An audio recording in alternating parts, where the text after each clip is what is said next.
All right. Hello everyone. This is Half Slash here, coming to you guys to talk about the Corsace Open 2023 map pool. We're going to be doing a retrospective here, and just kind of go into things that led to the designs of the pools, the actual process, and the actual design of the pools themselves. So, um, an episode like this is kind of needed, almost because this year we changed quite a few things, as we'll kind of get into. Um, where we kind of were at a bit of a breaking point last year. And so I'll try to illustrate both where that came from, where that feeling came from both the pooling perspective, the staff perspective, the mapping perspective, etc., etc. So there was kind of a lot. If you guys played through, you guys basically were if you guys played through the previous pool iterations, this was going to be something completely different, completely out of left field for a lot of people who were just kind of expecting the standard format. So, speaking of that standard format, I think it is time to actually just get into it. So, uh, yeah, we've got an entire section here on the motivating factors behind the design and what came about. So I'd first like to start by going over the 2022 pool design and the structure that was kind of showcased there. So the thing about the pool design is this one was pretty based on the meta of 2022 and the I'd say also the prior year as well. So the difference between 2021 and 2022 was basically just slot reordering and a bit more of a broadening of the definition of No Mod 6. So that was kind of all that changed between 2021 and 2022. And this is the format you guys are familiar with. So it's 6 no mods, 3 hiddens, 3 hard rocks, 4 DTs, 3 free mods, 1 tiebreaker. So, and Corsace has never really done a reduced pull structure. So, although you will have seen such a structure in tournaments such as OWC, we did not actually ever use this. So, that was the same pool format for every round. So 20 maps every round, 6 rounds. If you include qualifiers, that's 130 maps. So, um, and the slots themselves, in 2022, pretty consistent with what you're used to. Nomad 1 is raw aim. Nomad 2 is stamina streams. Nomad 3 is an alt map. Nomad 4 is it's a tech map. Alternating between slider tech and cut stream tech. Nomad 5, this was just a high BPM speed map. Nomad 6 is a rhythm slash reading slash gimmick slash variety. It was much more of a filler slot in 2022 compared to the prior year. Then we have the hidden pool. The hidden one was quote unquote awkward aim. Hidden 2 was low AR. Hidden 3 was a filler, but this usually leaned into some sort of aim control pick. Let's see, Hard Rock 1 was more of a consistency flavor as opposed to the raw aim flavor that had been showcased in prior years. So this was more multi-skill, like involving light tech. Miles likes to call this mech tech, stuff like that. Streams, bursts, nothing too crazy, just as long as it wasn't speed gated. Hard Rock 2 is precision, which is of course the catch-all. It's just small circles and something that exaggerates that. Can also be multi-skill. Hard Rock 3 is just a filler, something that is just hard. Then you have the DT1. This is your comfort aim pick. It's just fast aim with pretty conventional patterns. Let's see. DT2 kind of was stamina again. So this is the DT version of the stamina pick. So very similar to the Nomad 5. Kind of get into that in a bit. Nomad DT3 was a lot more about the speed. And this is again like higher BPM bursting for the most part. DT4 is a lower. This is less of a true speed pick, the least and more focuses on either it's an alt DT or it's a tech DT, something like that. So and then the free mods, they varied quite a bit. The only real consistent thing is that each round had a low AR, small CS map. So that's kind of the general idea of the older pool structures.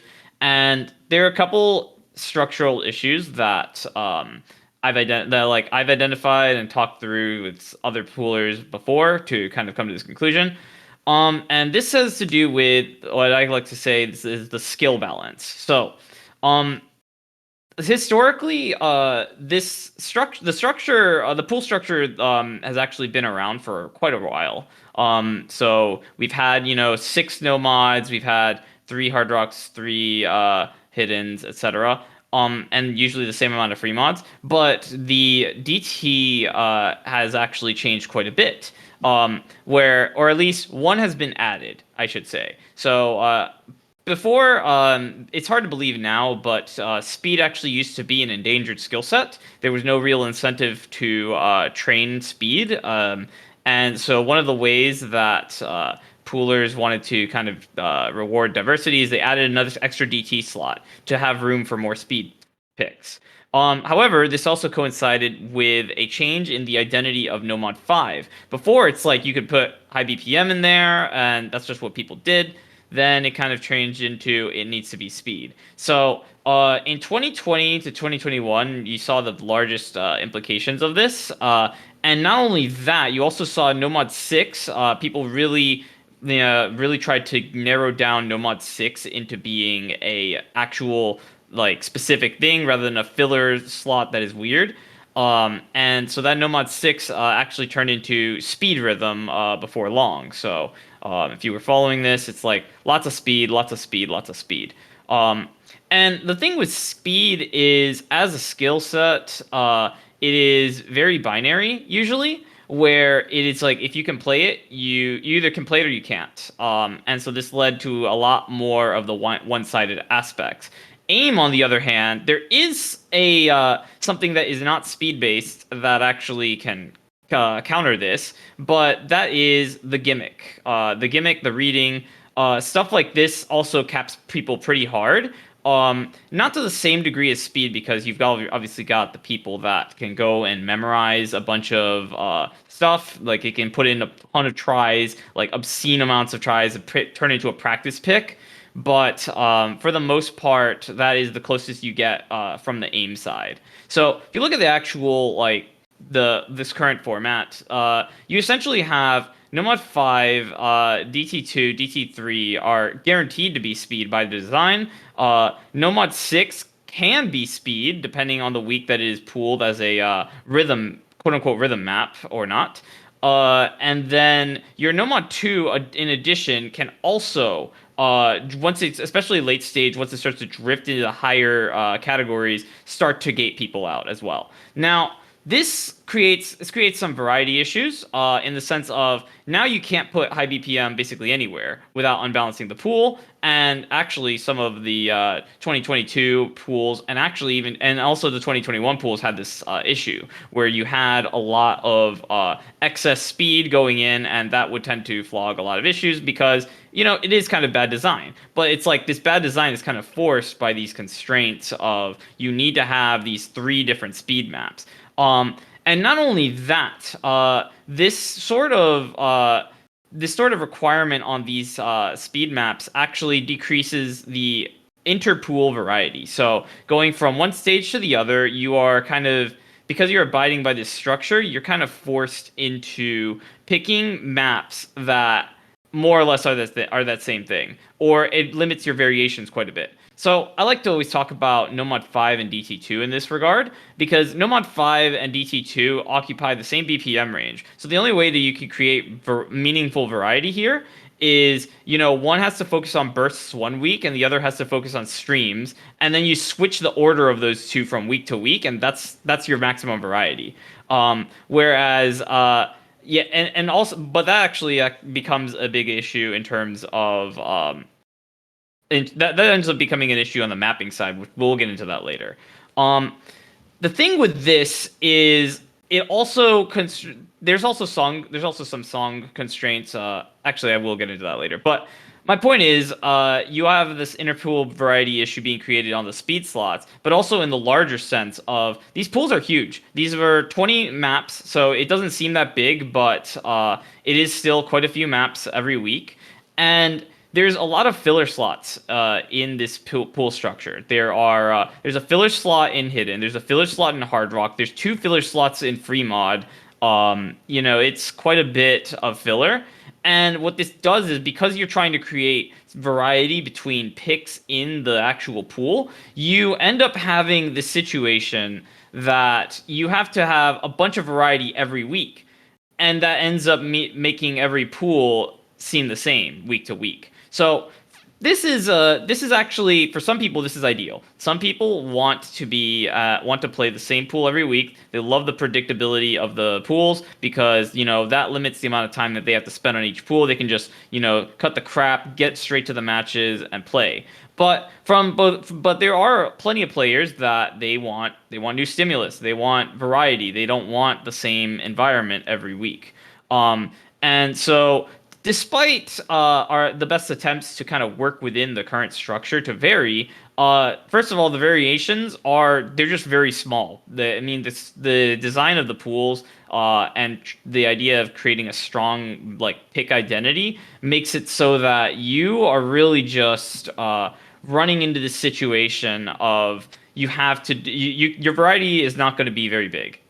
You might have like one pick that ends up in a slightly different slot from week to week, and that's the most you're really going to get. But there's just not much you can do when you have that many maps. So and then we have the actual like slot issues. So I touched on this a bit before, where speed is kind of binary compared to aim, and the only way that you really get around this is you have some more gimmicky stuff because it's the only thing that gates to the same degree.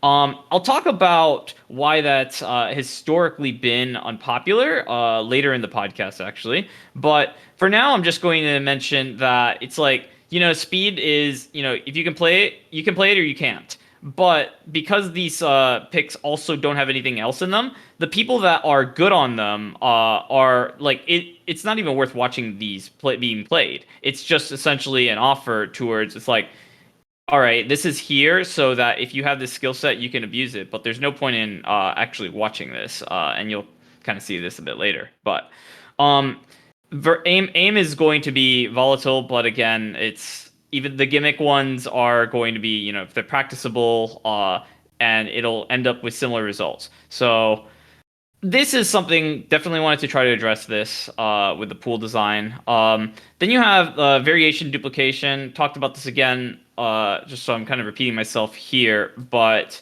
the you can't vary Nomad 5 and DT2 very much if they're stuck in the same BPM range. And one alternative is, you just boost the BPM range of something like Nomad 5, but once you do that, you're now competing with DT3 instead. So, and you of course run into some feasibility issues. So then we have the mod expression issues. So if there's been a lot of talk in the past couple of years about like Hidden being a preference mod, I'd say. And so Hidden as a preference mod started to take off because you started to have people pooling things in Hidden that did not actually emphasize its difficulty. So what Hidden does is, because it's a different way to read, it makes focus a lot harder. This is why low AR ends up being its own thing, because the lower AR creates higher density. Higher density requires more focus, therefore making Hidden harder on it, and not simply just a function of, oh, you just played it more on Hidden. It's a lot of practice required to be able to get your low AR and your low AR Hidden comparable to your Nomad low AR basically. So you've got issues with that. You also have things with the awkward aim slot in Hidden. So this has been contentious because for a while people were putting maps in here that actually were a bit trickier to read, but the way that this style has been mapped and shifted to being mapped lately has actually gone away from having like the harsher angles being very prominent in the map. Instead, they're just kind of there as bridges between patterns, and or they might be the focus, but they're between a lot of really comfortable jumps, or there are lots of breaks, etc. Very much not awkward aim. Of course, when I've had conversations with fours in the past, this is why we've kind of shifted towards talking about this as pattern aim. But the ultimately what this ended up creating this issue of is now you have a map in every mod pool that no longer actually stresses the qualities of the mod.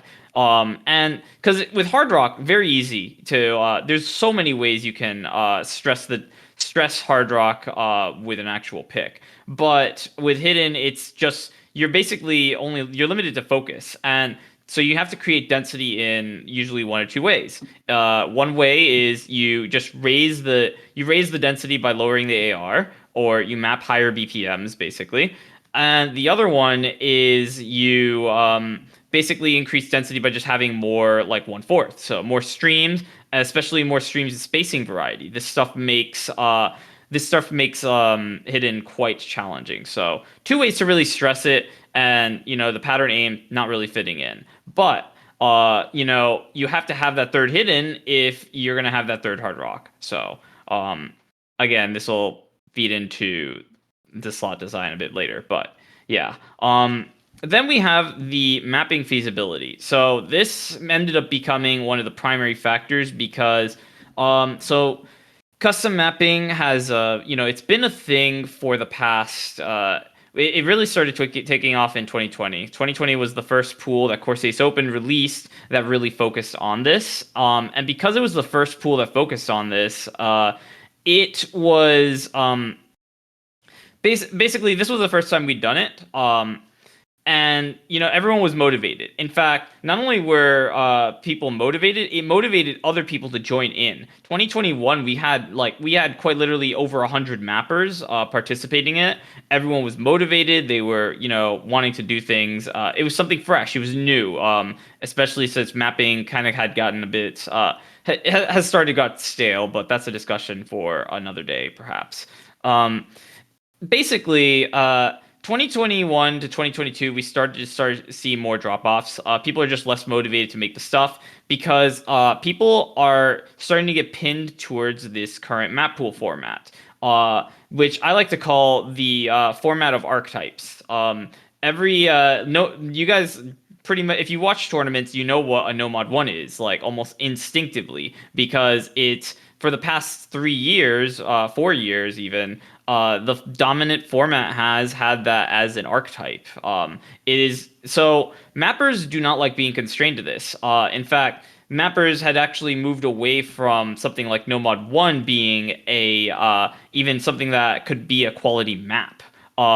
So this is because the mapping has kind of shifted towards more emphasis on pattern construction and visibility.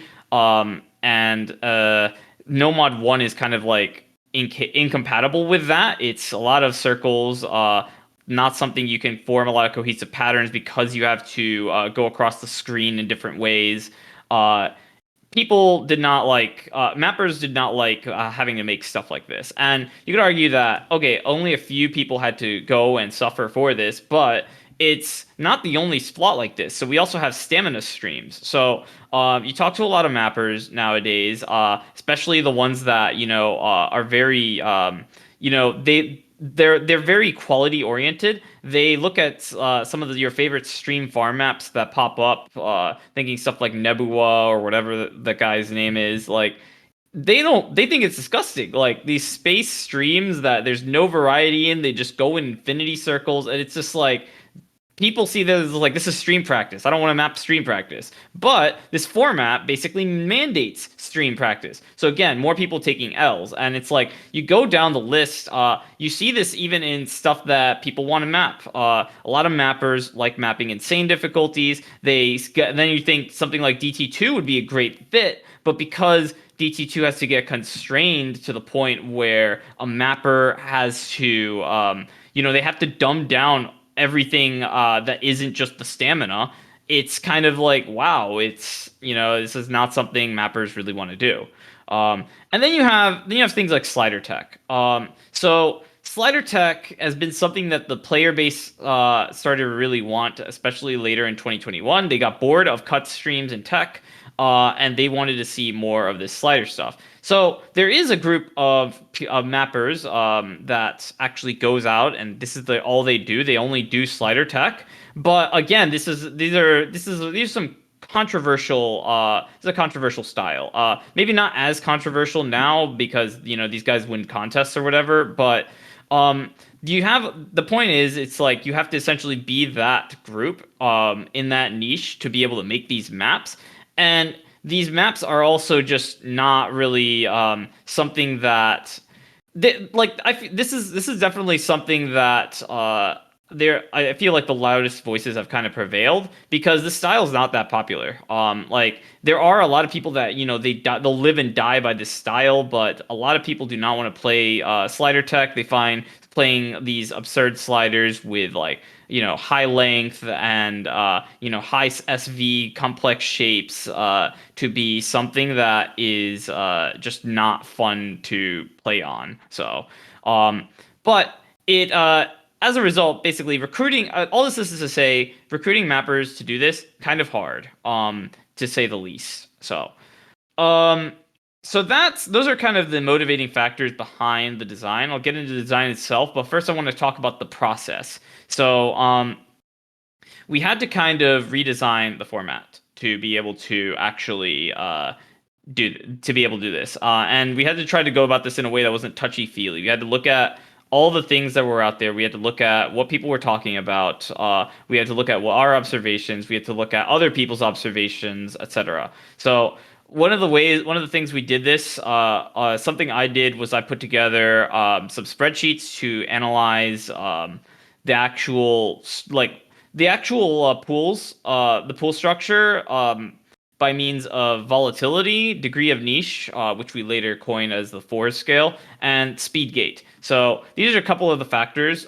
Basically, I wanted to look at every slot to see what was the degree of volatility, aka how much is it going to be based off of combo versus just like general skill capping.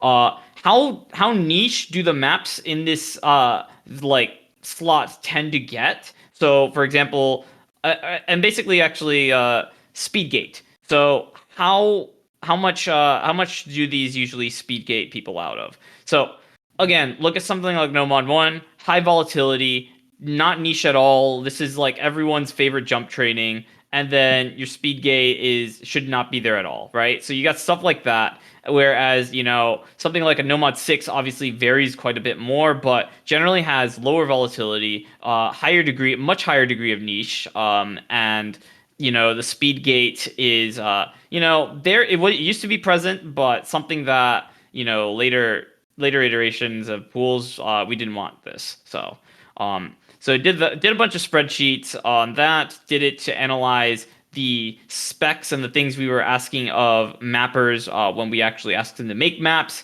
So we applied the same spreadsheets just to make sure, double check our work, and all of that. Something else we did was a slot analysis from the mapper point of view. So I got with some of the other pooling staff, mapping side pooling staff, to kind of come up with the pros and cons for each of the slots. Especially, this is all from a mapper's perspective because obviously from a player perspective, it's going to be quite different. So it's kind of you had a lot of these things that are like theoretically really good for pools, but horrible for mappers. I mentioned No Mod 1 before. I mentioned No Mod 2. No Mod 5 also falls into this camp, although that's mostly about the songs. But a lot of the other slots, they were things that people wanted to map.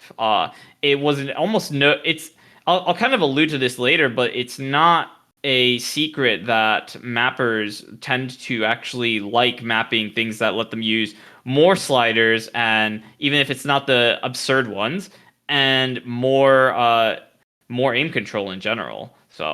Uh, but now I think I'd like to kind of show off some of some of the mapping waves for the various different rounds and kind of try to explain these color code. So in the past weeks, I had a if you watched some of the actual like round recaps throughout the tournament, we talked about I basically put up a legend and I showed the pool with some weird colors.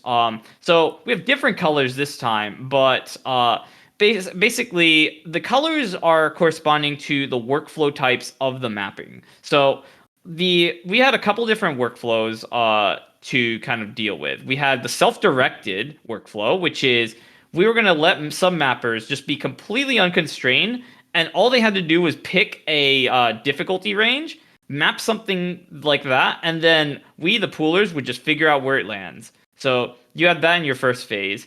You had the sign up round, which was basically, all right, now we can construct a theoretical pool because we have some of the building blocks in place.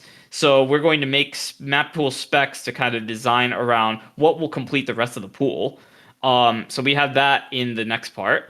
And then you had the assignment phase where anything not grabbed from this sign up phase was going to just be assigned to some mappers that we believed could do the job and or didn't have the any maps at that point.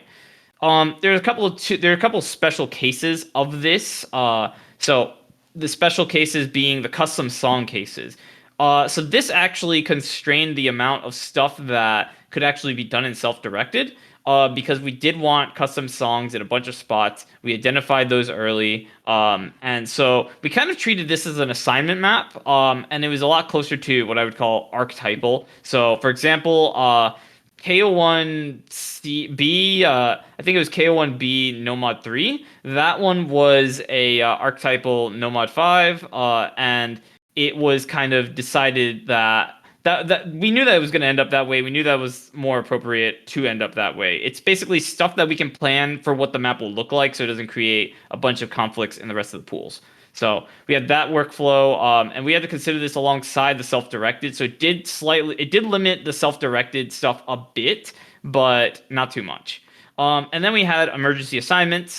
This was usually cases where we either had to bin a map or we had a issue of the artist didn't want to like complete a song, so now this slot we kind of expected is now needs to be assigned. And the thing is, you with assignment is it is always a crapshoot because sometimes you will get a map that does not neatly fit exactly what the pool needs, but you need the map then, so you just have to kind of work with it.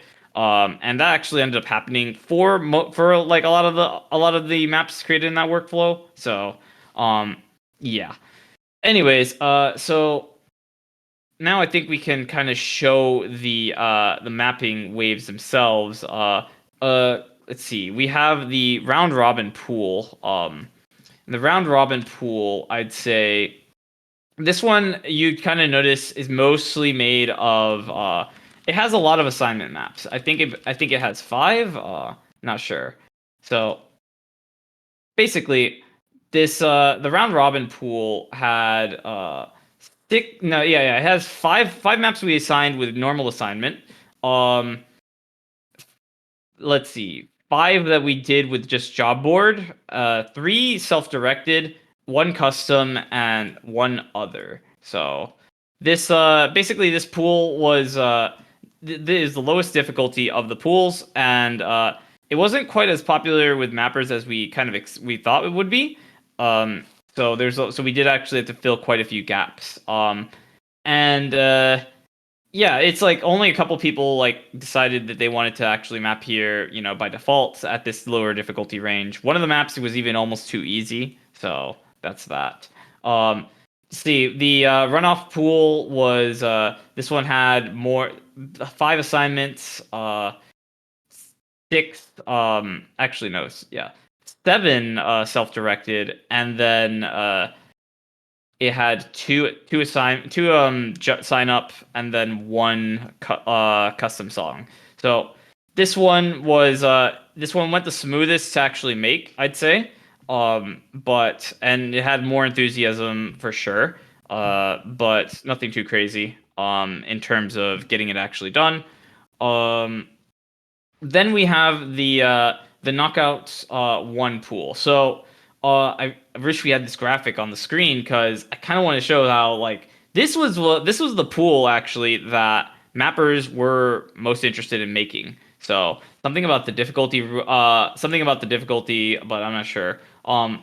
You'll see that there's a lot of blue. Blue is what we color coded the sign up round. So you actually had most of the mappers wanting to sign up to take a spec in these knockout pools.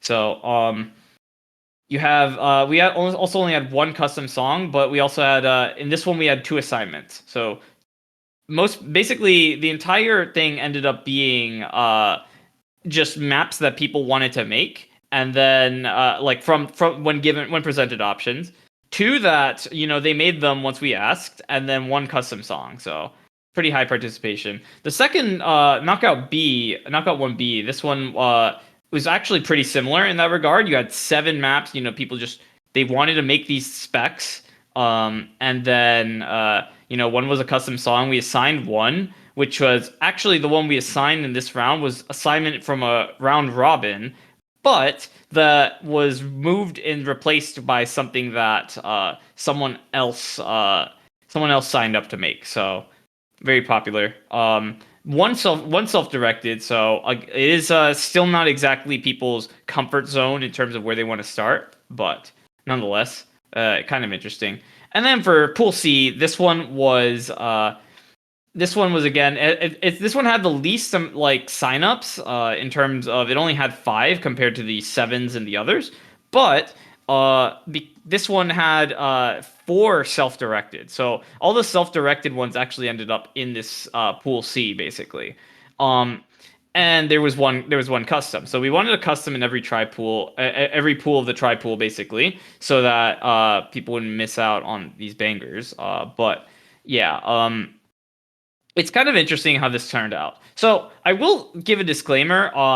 These ratios of like self-directed to assignment towards sign up were not exactly planned in this stage in particular because we had to, for internal balancing, we actually had to shuffle these around quite a lot. So I told people not to get attached to the letter because we were going to change that a ton. Even if we were not actually moving maps up, down, and around very much, we were still moving them side to side pretty much. So um, yeah, it's pretty it was pretty interesting to kind of deal with this. As far as how we went along on the waves, actually, no.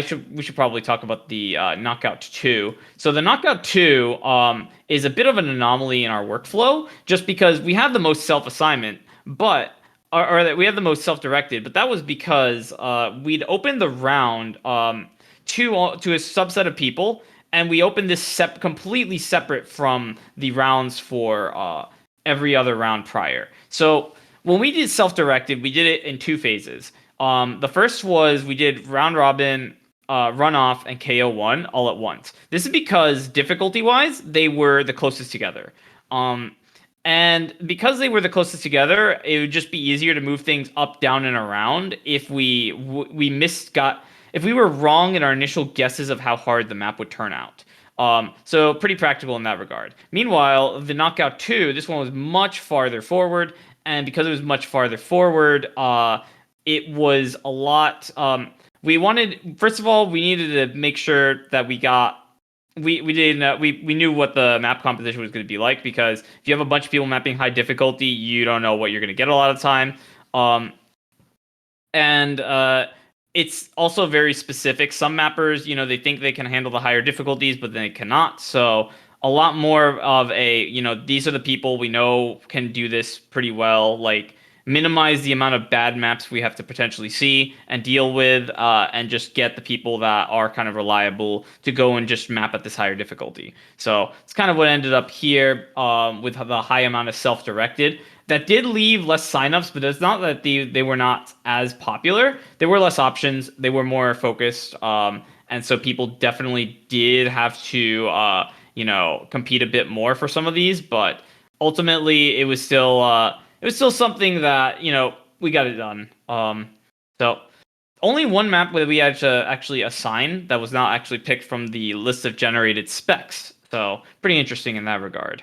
Um, But yeah, also if you saw any of the light blue compared to the regular blue, you'll notice that basically for sign up we had a couple different waves, especially for the knockout one pools. We had to actually we needed to do two waves of signups just to make sure that we could adjust the specs in case once the pool started to fill up, because the problem is, especially since there wasn't as much self-directed involvement in that knockout one tier of difficulty, we had to make sure that we could adjust in case the pools were getting a bit too out of whack in some ways. So since we determined that it was fine after people started submitting their sign up rounds, we just kind of reopened, they filled the rest, and that's what we ended up with. So we had two different sign up waves for that one pool. Otherwise, we had one after all the self-directed maps were created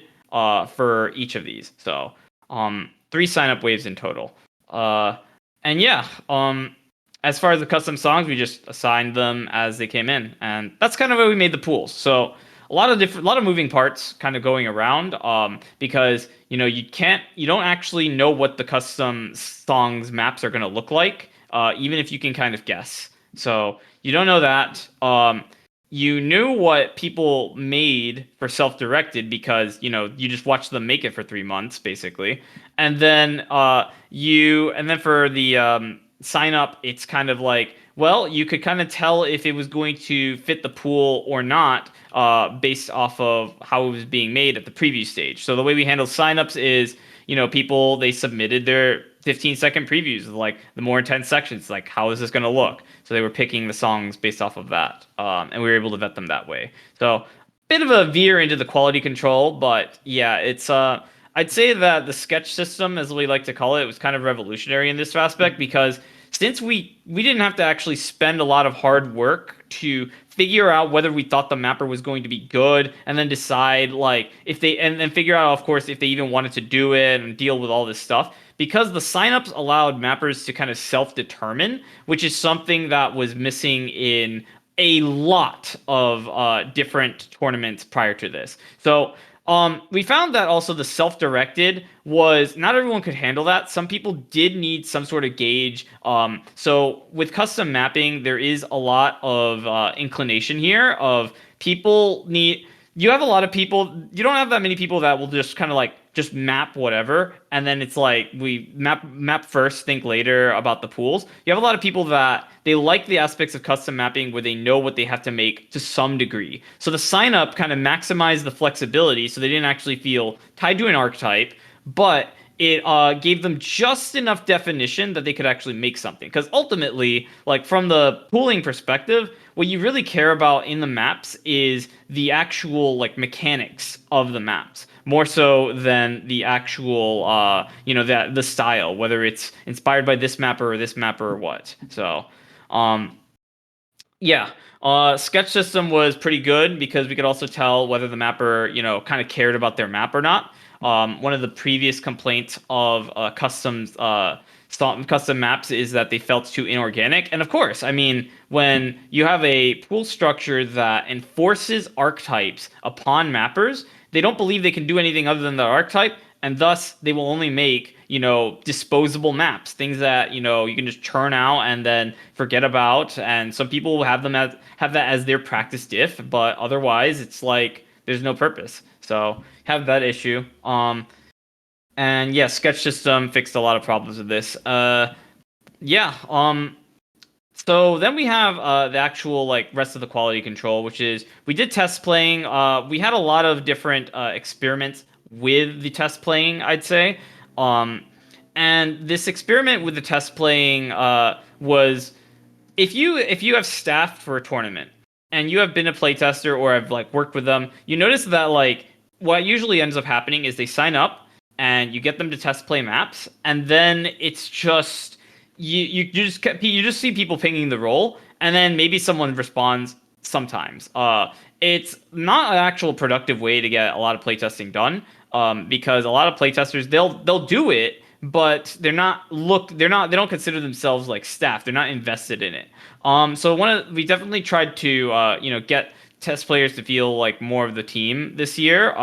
But we realized that it kind of backfired in a couple ways. One of the ways is we had like test playing assignments. So we'd assign like specific mappers to kind of watch maps from development to completion, and they would just kind of play those maps. That's all they would really have to focus on. They don't need to focus on the rest of the pool. They're playing the stuff that they're comfortable with, and that's kind of that. So this kind of worked, I'd say. This part of the test playing assignment worked because you had less of this issue of people being pinged and overwhelmed as to what actually needed test playing, and having to actually sort through things to find what they were good at, because you had people that at least knew to some degree of what they were good at to make sure that they weren't playing crazy stuff. So less cognitive effort on that side, lowering barriers, and we did find some issues this way. Um, of course, it's only one system, and you still have to get maps played holistically. And so for holistic play, we tried to actually have scrims in this whole system.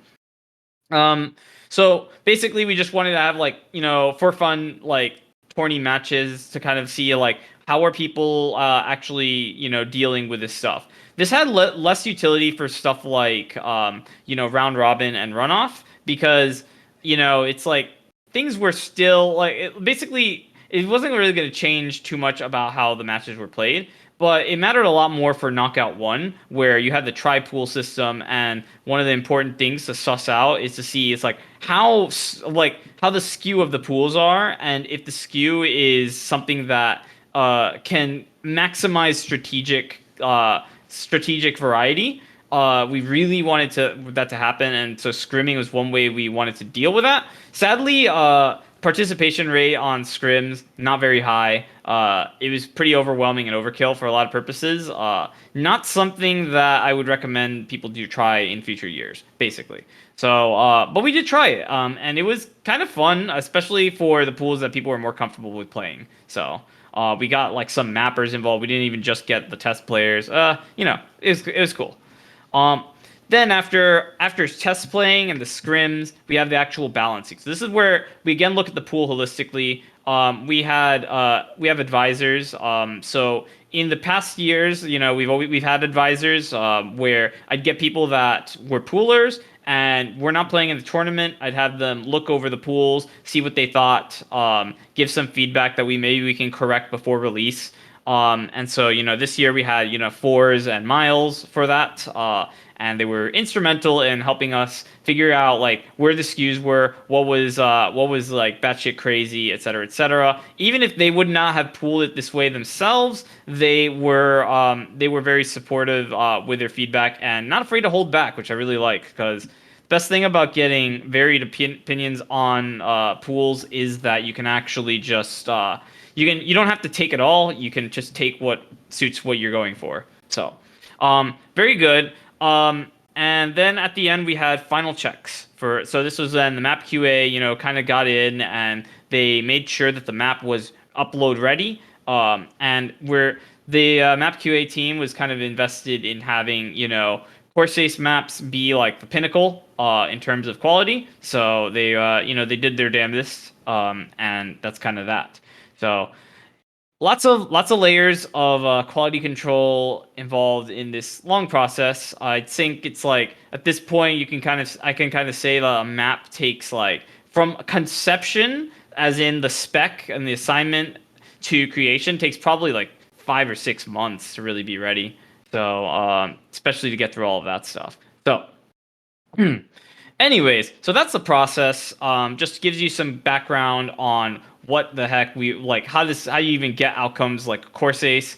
And then I have some of the more ideologically involved comments here on the actual 2023 Mappool design. So all of that I kind of mentioned was like it was motivations and it was what we actually did to get it done, but none of it actually says what about these like foundational decisions about what we made with the pools. Because if you guys didn't notice, we bucked a lot of trends. a lot of them. Probably not all of them, but we bucked a lot of them. We also rode with a couple. We expressed some that, people didn't try to really express in the same ways before. But overall, I'd say we bucked a lot of trends. So, all right. So we have the concept of the all-rounder versus the specialist. So we actually had previous full circle episodes on this idea, and it's kind of like, how did you get a meta that has been so persistent over the year, and yet everyone complains about? Um, so you have to kind of look at like where the feedback is coming from. And so what ended up happening is, as map pools started to drift like towards stronger pick identities, uh, and people really started to get invested in the idea of testing skills a lot more stringently. And especially when you had custom maps come about, you didn't have to deal with, the ranked section and the variety that was happening in there. You also had like this idea where you could really focus skill sets a lot more. So when custom mapping kind of exploded after 2020, this led to a lot of enabling of the direction where the pooling was going, where it's like things were becoming more focused on maps are skill set tests. This is why I call it the archetype pools, because it's all about, if you're testing the skill set maximally, that means that you're going to be picking like almost caricatures of maps to put in these pools.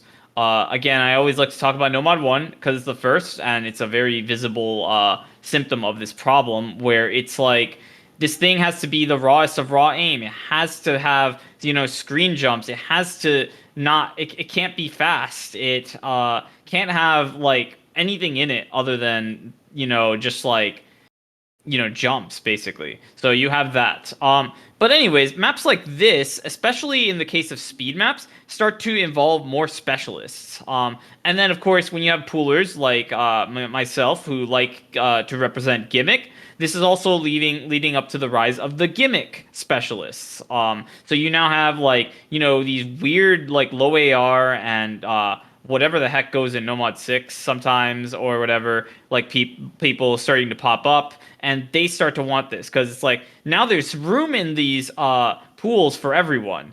But as a result, it's kind of a self-reinforcing meta. It's taken away from the idea of an all-rounder, and more of, you need these people that they main one thing really well because it's going to be in the pool and you want to play off of it, but they also need to be able to manage a little bit of the other skill sets so they don't lose too hard or turn certain things into toss-ups. So your toss-ups started to get centered on stuff like Nomad 3. Nomad 3 was, I think, like the biggest toss-up. No one really specialized in ult. Everyone was just kind of expected to like be able to play it, especially as it drifted more towards aim control. And so I'd say that this is one of the things that was leading to the cycle again of, you're trapped in this meta because you need to cater for everyone being so specialized, and they're just becoming more specialized over time, which of course just reinforces this. So this was we definitely tried to shift the meta back towards all rounders. So this is a complete buck of the trends that started towards 2018 with like the popularity of template map pooling. It's been around longer than that, but that's when I think it got really popular.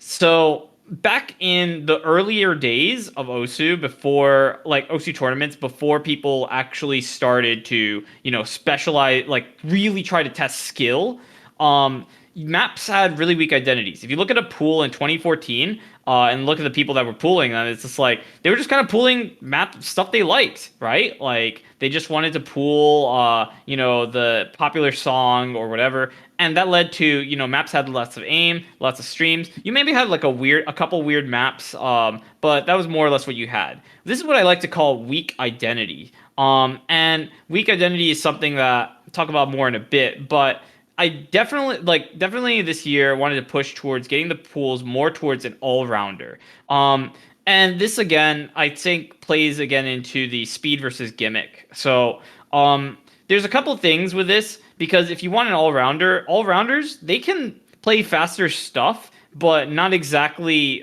They're not going to be able to do what a speed specialist can do. So the BPM ranges generally needed to be lower, and the maps themselves, so that they are not, too easy, needed to involve more skill sets, frankly. This is going to weaken the identity, but it's still going to reward the all-rounder for being able to actually play the maps at all. So that's kind of the direction we went there on the speed picks. Not a popular thing, of course, because if you're a speed specialist, you're looking at this and you're like, I don't want to do this. This is stupid. Like, I don't have a map for me anymore. But it's not like these maps completely disappeared. It's just that they were not put in the pool three times, basically. So you had that. And then we have gimmick. So gimmick has been underrepresented for a while, and I don't think that increasing the amount of gimmick would actually be something that would have been too popular. It's more of putting gimmick where it was kind of designated for. So we had this like gimmick slot. It was like no mod 5 in, three of the pools basically, and no mod 4 in the others. So this would be the gimmick slot, and then everything else, if it had weirdness, sure, that's there, but that's just like a factor of the design more so than we plan for it to be there.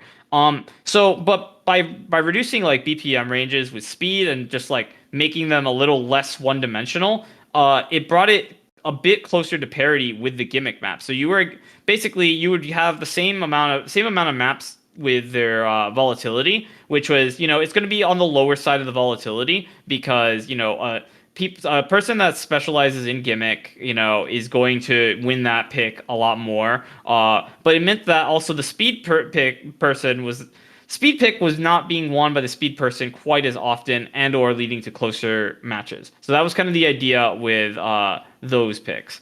Then you have the amount of aim variance. Again, this is an all-rounder thing. So this is a case of, to really stress the aim skill set, you had to kind of go to absurdity. I already talked about Nomad 1 quite a bit here, but I have to bring it up here again. It's the degree to make raw aim a niche skill set was just something like that was just not practical to replicate, and forcing mappers to go along with that was stupid from the beginning. So basically, I wanted to destigmatize fast aim in other places. Maybe it ended up reinforcing it because now everything is on the faster than people expect. But I'd say that fast aim is something that it's still a way to represent aim. It generally does need to be harder because people are more used to fast aim due to DT aim being just the way you like gain ranks and pure mechanics and all of that nonsense. But basically, definitely wanted to allow more BPM variety in that sense. So then you actually have, again, this thing about pick identity, strong versus weak. Again, the weaker map identities I think are better. And the main way to weaken the map identity was to include more aim control. So some of this was not necessarily intentional, and some of it was definitely intentional. The way that it's not necessarily intentional is that, again, you have a lot of mapping inclinations when mappers feel constrained to archetype. One of the things that they are frequently missing is the ability to put in more sliders and the ability to put in more aim control, pretty much. So when you have mappers actually wanting to make things and you're trying to unconstrain them, this is kind of what you get. It naturally tends towards maps having weaker identities, but you still need to actually test the skill set. And again, this is like, I try to focus on this by still just like, you have to have these sets of mechanics. Like, you can have your variants, but you need these sets of mechanics. Like, for low AR, this needs to be like low at this BPM, this AR. For like aim, you still need to have like if it's going to be the higher BPM, you still need to have the actual like strain and all of that, even if you can vary the patterns a little bit more, stuff like that.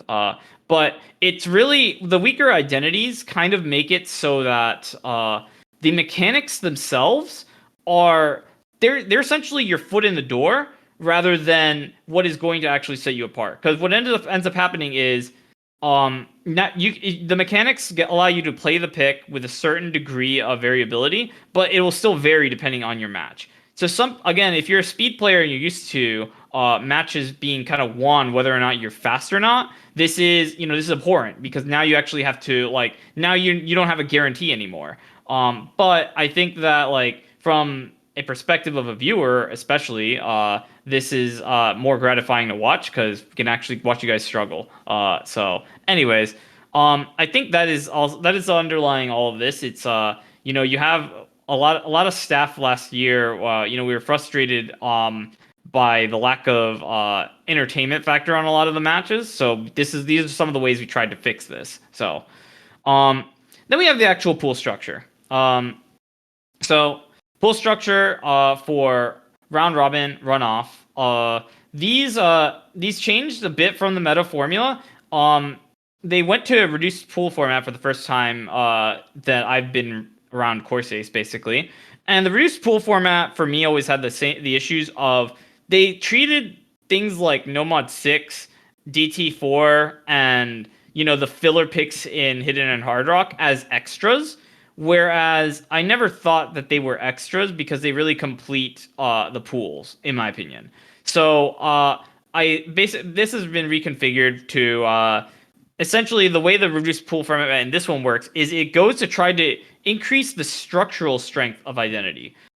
Structural versus not. It's the format actually reinforces like the identity to some degree. So if it's going to get weakened because a bunch of picks have more aim control, more sliders than you would expect, or more fast aim or whatever, then the structure itself will still provide the distinction. So it keeps, for example, BPM ranges in line, et cetera, et cetera. Lots of stuff like that. Difficulty settings, what all that.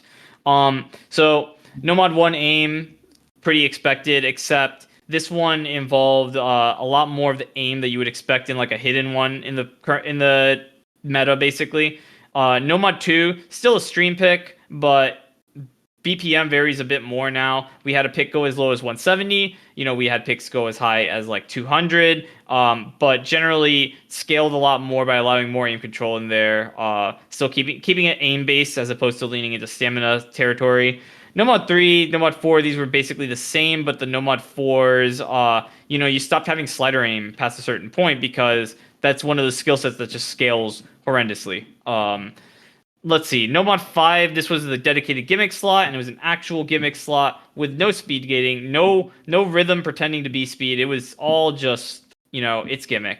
Your pool structure, this one was, we didn't, there basically we had to drop a nomad, and the nomads, this was actually very similar to, I'd say, to the qualifiers, where the like alt and tech did not have a dedicated nomad slot in these pools, and that is because they fit in so many other categories, like hard rock and hidden, and even double time to some degree, that it didn't make sense for there to be a dedicated one every tri pool. So Nomad 1 and this one was a aim based pick. So you had a bunch of different variations as to what tested aim. Nomad 2 was stream based, flow AK or flow aim based, whichever you prefer. Nomad 3 was a speed nomad. And this was due to because we just didn't have the room for free mod in this tri pool. Nomad 4 was the gimmick, which of course had lots of variety. You could be playing in one map, you could be playing memorization. The other one, you could be playing like really messed up aim control, like you could never put in any other slot, etc. So, then your hiddens and hard rocks kind of look the same every single pool of the tournament. This was the two mod idea, and this is again done for identity strictness because again you could never find three picks that really tested hidden, but you can't exactly break parity of hidden versus hard rock. So two picks to focus on the mods, even though hard rock could benefit from an extra because it would lead to imbalances with hidden. It just was not worth it in my opinion. So the hidden one of the hidden skills tested, the hidden one was always a low BPM sort of map. We focused on 150 to 170 ish BPM, basically just the slower side. Actually, it was like 140 to 170. So hitting aim control in that range, and then your hidden 2 was going to be some sort of low AR map. Your Hard Rock 1 was going to be it starts as an aim pick and then turns into a consistency map later on. So pretty standard there. Hard Rock 2 is a precision map. Lots of fun stuff. Um, and then the other thing that varied between rounds was the free mods. So in the free mods, I'd say they were just we just added extra fillers for KO2. And then for round robin and runoff, we just round robin and runoff free mods. Basically, we had the low AR, small CS, and then we had one of the speedier maps. So this is again very similar to OWC's format, but we injected more variety in here because we actually allowed aim control partially by keeping the BPMs lower. So um, then we have the one other thing I forgot to mention actually was in KO1 we have the actual DTs. Usually you have like just a comfort aim pick and then a DT. But because of the degree of the variability we wanted from tripool to tripool, we instead just changed this to aim based, aka not speed, and then speed. So you wouldn't always have your DT1, DT2 in every round, the archetypes, but you'd find those archetypes just spread apart pretty much. So this is why some of the DT1s in that round looked more like your typical DT4, and some of the DT2s looked like your DT3s, etc., etc., etc. So, as far as the qualifiers, this one was also a bit weird. If you notice, it's kind of a bit closer to the tripool. The difference is that instead of having a gimmick no mod, there is an aim control DT, and the aim control DT is again, it's just a more reliable proxy of like skill than any gimmick map we could have picked because gimmick maps tend to lean themselves into being like practice maps, and we didn't want people just grinding out like to see it. We didn't want it to turn into a grind fest. And I just don't think that testing gimmick in a qualifier to that degree makes sense. So it just makes more sense to do it with aim control. And one of the things usually lacking, despite its prevalence, is your ability to handle high AR outside of just pure aim. So high AR reading is definitely a thing. Definitely wanted to test that. It's definitely prominent in the knockout one pool. So wanted to get a lot closer to that with the qualifiers. So. And then finally, the actual difficulty targets. So most of you guys are used to linear scaling between pools, but we instead went with increasing scaling, or rather, I should say, we're used to flat scaling. We went with linear scaling.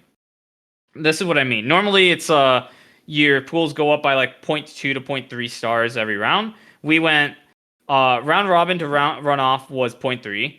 Runoff to KO1 was 0.4, and then KO1 to KO2 was 0.5. This is just much easier to pool and really separate each pool from one another because balancing KO1 and KO2 sucks. It's very difficult, and even with all the resources in the world, you can't do it to the degree because if you could balance the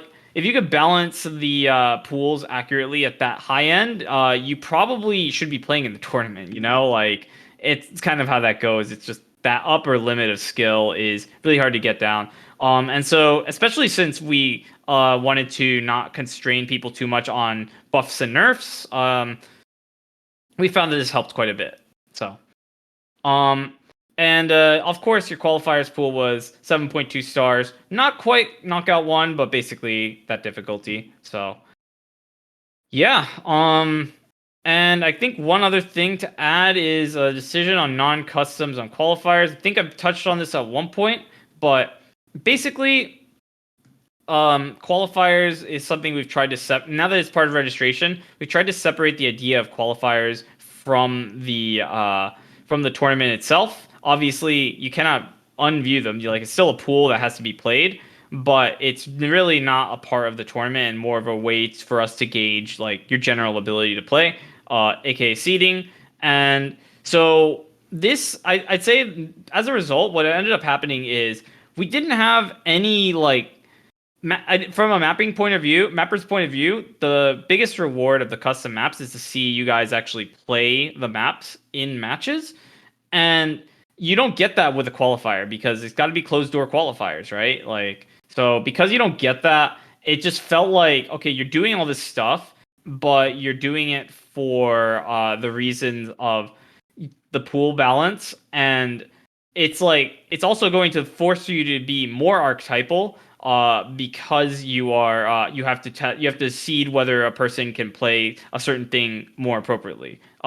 Leans more mechanics, more constraining mapping overall, and over yeah, I'd say that we wanted to kind of avoid that because it's like these maps already exist, like so we can probably do something about it that way. Um, don't know if any of this that I have mentioned today, both in qualifiers and just in general, about everything's up for grabs. So we will see. But for now, I think I would like to move on to the discussion with to my two guests here, Dio and Miles. So some background. Obviously, you guys know Dio. He's like hosted the Perennial, casted a bunch of stuff. You know, kind of the GOAT in that regard. Like he's a GMT, like kind of a gamer. And then you have Miles, also a gamer. Pool score stays closed. Been around the scene a while, both as a 4 digit and just like he's been pooling like crazy. Been involved in OWC playtesting, whatnot, yada yada. Yeah, these are the goats. My all cap space between letter brothers. We're actually going to discuss their thoughts on any of the stuff that I just talked about in the last hour. So while they get in here, I'm going to take a drink. Enjoy resting your throat, man. Hey, Hey, good morning. Uh, I'm waiting for the scene to change. It is not changing. But yeah, hello. I'm Dio. Miles. Hey, man. What's up, man? hey Dio. I thought I was going to be taking a nap. I forgot I was going to be on this episode, but got the ping just in time, ready to be here. Hoping we can get the thing changed, the background changed at some point. Get the cameras in. If Miles is not in the camera, there's a link. Scroll up I in am the in the chat. camera. All right. Well, hopefully that gets changed soon. I think oh, there we go. Hey, we're in. I think the one thing that I wanted to touch on mostly is like because in previous episodes when we had full circle episodes during Corsace Open and Half Slash, you were talking about like, okay, Corsace is an aim control tournament. A lot of this is kind of leaning into it with the custom mapping stuff, right? What a lot of players feel and what I felt from watching the tournament also and casting a bunch of matches is a lot of that lended itself to, like you said, all-rounders being much better on top of 4v4 team size 6. I think those two things kind of compounded to make it so that it was much more of an all-rounder tournament than you would usually expect out of 4v4 team size 8, for example. And how custom mapping can either deal with that or just lean into it. I don't know exactly what Corsace wants to do with it because I'm not involved with the pooling or the head staff or anything. But I think a lot of it is like you said with speed. Yeah, the speed picks that were quote unquote meta for a long time were basically just brain dead streams or bursts, and like if you have the BPM, if you can play those kinds of things, you're just gonna FC 9 times out of 10, and anyone who can't is just gonna drop the B rank 200k, which is not fun to watch and not fun to play for anybody getting speed abused. But a lot of then what happened in this tournament is okay, the speed one trick style picks were cut back on a lot, which I think is good. But that kind of also happened to your aim player picks, right? Like a lot of the no mod ones in this tournament were just not what players would usually expect out of no mod 1. And that's not necessarily a bad thing in a vacuum, but it felt like there was an abundance of aim control and not a lot of just normal aim. Like even some of the more quote unquote standard no mod ones in the tournament, like in the round robin stage, for example, I think you had the AR9 awkward aim no mod 1 in that stage, or like with no mod 2, yeah, you don't want it to be like 220 death streams by the time you get to the end of the tournament, but a lot of the no mod 2s this tournament were also tech maps or tech stream maps at the same time. And that mixture of skill sets like AR9 awkward aim no mod 1 or tech stream no mod 2 ends up again favoring these all-rounders who are already doing really well on lots of the aim control picks. So it ends up pushing out a lot of the specialists. And I guess there's my observation. My question is more like, how do you work in some specialists having an easier time on some of the picks in the pool, while also limiting the ability for specialists to just abuse their skill set with speed of days past, right? I think it's more clear cut on speed, less clear cut on aim maps. So I guess open question for either of you, because I'm not exactly sure the answer in a custom mapping scenario. In a normal map pool, you can just pick a Grand Senpai map and be done with it, right? Just pick one of them for an entire one slot in the pool, and that's it. But bit harder to do with custom mapping. Yeah. So this is. I had to say something. So I come from the world where aim control is a niche, and this is me showing my age because I realize that now that is not the case. Now aim control is something that the top tier, the best players test. So there's always this like dichotomy with pool construction of you want to test skill and you want to reward the better players, but you also need to make sure it's competitive. And in the past, like this is a an issue of like age where it's like, yeah, I've been in an area in a time period. I started in a time period where aim control was something that was how you gave that edge, how you allowed people to specialize in an aim-based way to beat the top tier teams, because the top tier teams are just gonna mechanics abuse you.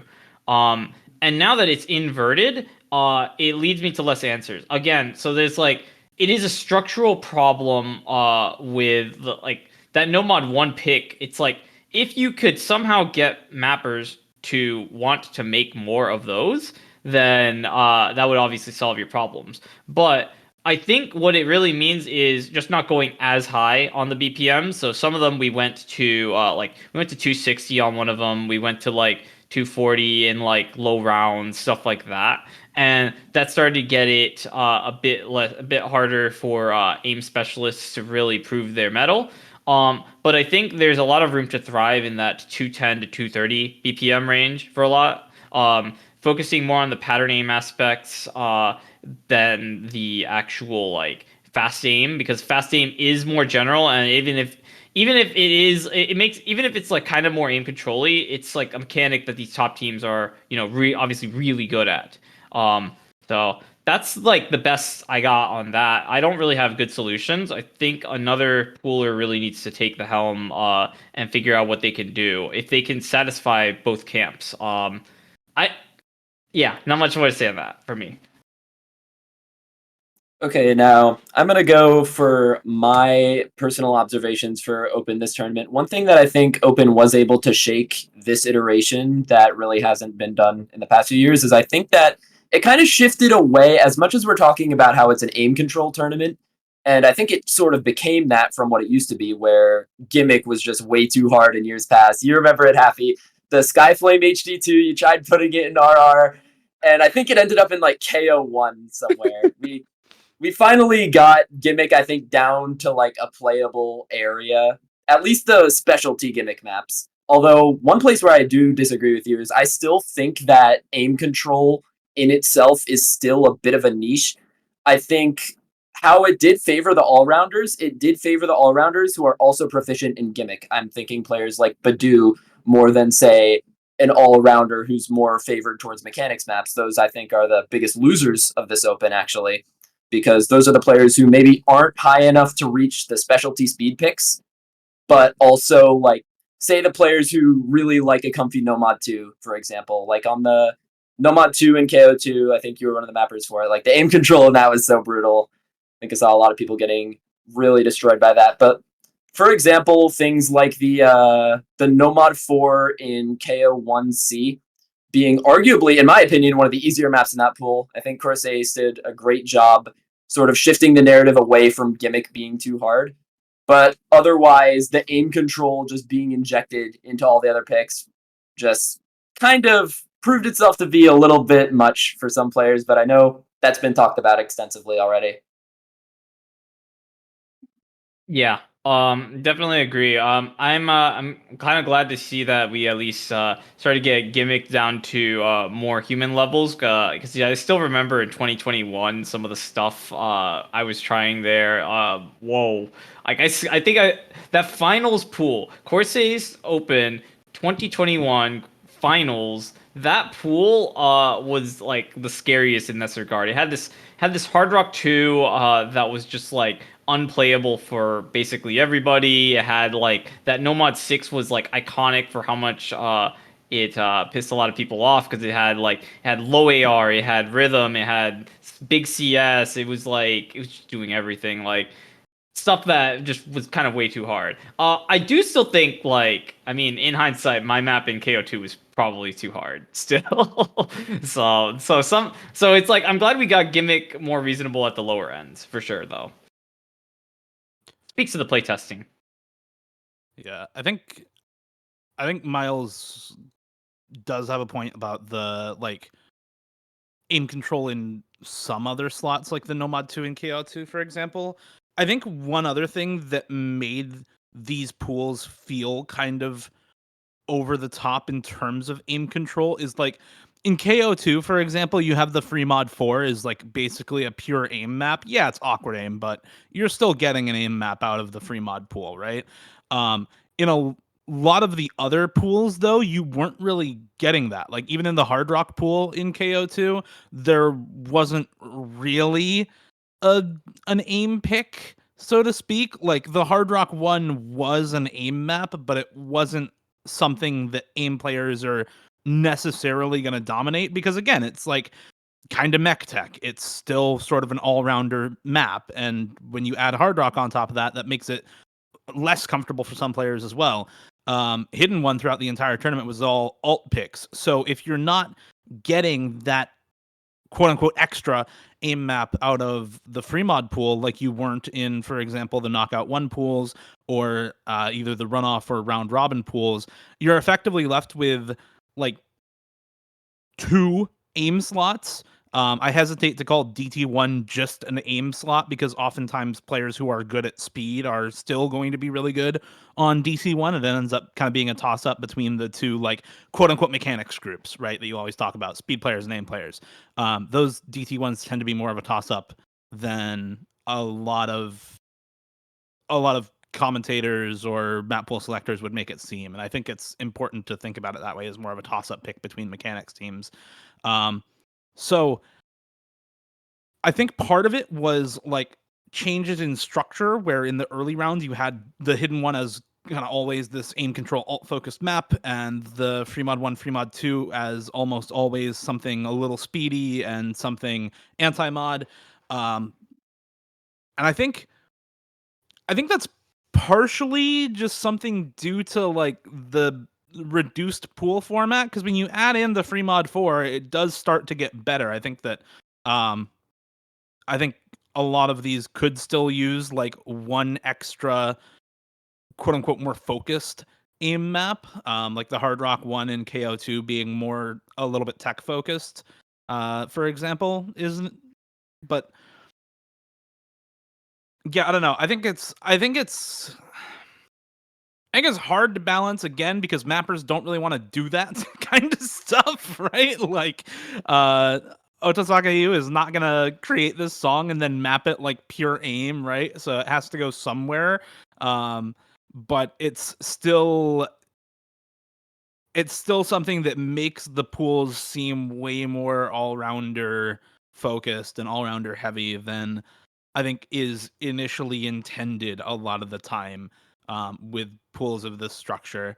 Um, and I feel like it's a partly a tournament identity thing, partly a mapping meta thing, for Corsace, but I don't know if that's like the intended consequence or an unintended consequence of this, because I think you do still have room for your specialists. You do still have like the near 8-star DT1, you still have the near 8-star Nomad 1 as aim options, you have the free mod 4 as an aim option.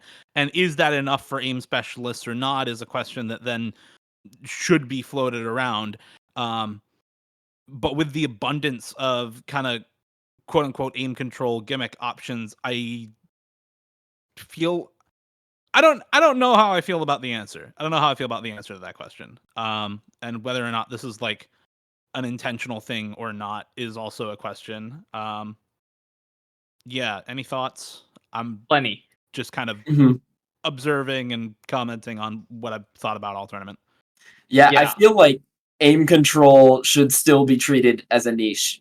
I'm good. I'm just gonna go ahead and say it. I feel like you need to quantify how much aim control you're injecting into other picks in the pool, and you need to find a way to like keep it to a certain level because like yeah, it's fine when you inject it into certain maps. Like say you have like a no mod 5 that like you inject some awkward aim control into some speed, into some gimmick, into no mod 2, into whatever. It's fine on a small scale, but when it's unregulated, it gets a little bit too far, and I feel like that's the problem that ended up sort of consuming some of the later stages here. But yeah, once again, I think that's kind of like one issue that you generally have when you're employing not too many. Corsace can't have too many custom mappers, but when you employ a majority custom mappers, like typically when you're map pooling, like if you see that problem in your map pool, you just take out a regular map, replace it with a regular map to fix it. But in Corsace, when you're using mostly custom maps, it takes a lot of effort to mod a lot of these maps to be just different. So it's definitely something that has to be dealt with like pool structurally. Like it's not something that's going to be like a short fix. Like if you have a lot of mappers who like adding aim control to their maps, then Yeah. So I have a couple comments. So one is going to be KO2 specific. The other is going to be Corsace over the years. So the KO2 specific one, the idea was so because of the way we built it, we made Hard Rock. The Hard Rock pool was actually built where it's like the Hard Rock one was a custom song. We didn't know what it was going to look like. We just knew that it was going to be like it was going to be multi-skill, and it was going to be like at a certain BPM, but we didn't really know what it was going to look like. And then the Hard Rock 2, so we tried to get that actually. Basically that Hard Rock 2 was that was created in the self-directed round. So you have a map that only ever really fit there, and it was created. And what we were hoping was that since that map was basically just pure aim, that would be enough for the aim players.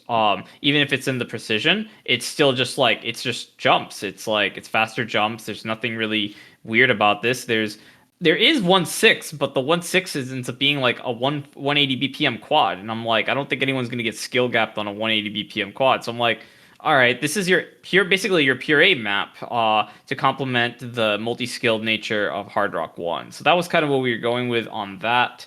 As far as the trends on the aim control stuff, so 2020 was what it was. 2020, it's like okay, it's hard to tell like, and you can't build a trend from one data point, so hard to tell anything from that point. 2021, however, it's like we definitely looked at feedback of 2020, and a lot of people did mention that the maps felt weird. And so the maps feeling weird has to do a lot more with this idea of like generally to me, I think weird. I'm thinking of all right. I'm thinking of the person that just like plays Osu. They want to play mechanics. They want to play a jump map. They want to play a stream map, etc., etc. Again, product of my time here. So this kind of led to.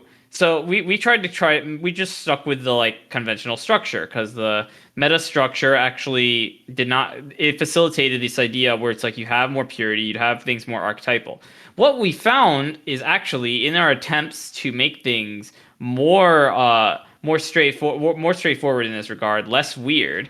I found that the weirdness actually got worse, perceivably on the skill sets. So we essentially tried structurally to constrain all of these maps, and people still thought that they were weird. So that's kind of where I was just like, all right, like, well, I don't see what we do here because it's just like, that's more of an observation of the mappers themselves because it's like you can't QA that out.